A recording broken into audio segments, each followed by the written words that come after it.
एक बार जंगल में भीषण आग लगी थी। चारों तरफ अफरा तफरी मची थी। एक शेरनी ने उस आग में अपने बच्चों को खो दिया था और वो शोक में डूबी एक गुफा के पास बैठी थी। तभी उसे झाड़ियों में कुछ हलचल सुनाई दी। शेरनी ने देखा कि वहां एक हिरण का छोटा बच्चा थर थर कांप रहा था। उसकी मां शायद आग की चपेट में आ गई थी। शेरनी जो अभी अभी अपने बच्चों को खो चुकी थी, उसका शिकार करने के बजाय उसे प्यार से चाटने लगी। उसकी ममता जाग उठी थी। उसने उस नन्हे हिरन को अपनी गुफा में शरण दी। वो उसे शिकारियों से बचाती और खुद भूखी रहकर भी दिन रात उसकी पहरेदारी करती।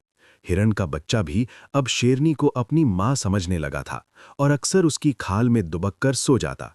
महीने बीत गए। हिरन का बच्चा अब थोड़ा बड़ा हो गया था।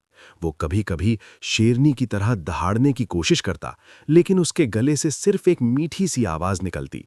शेरनी उसे देखकर मुस्कुराती, जैसे वो उसका अपना ही खून हो। एक दिन जब शेरनी पानी पीने के लिए नदी पर गई थी, तब हिरनों का एक बड़ा झुंड वहां से गुजरा।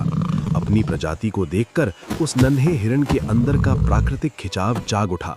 वो अनजाने में ही उनके पीछे पीछे जंगल की गहराइयों में चला गया। जब शेरनी वापस आई तो गुफा खाली थी। उसने पूरे जंगल में दहाड़ मार मार कर अपने बच्चे को ढूंढा, लेकिन उसे सिर्फ मिट्टी पर हिरन के पैरों के निशान मिले।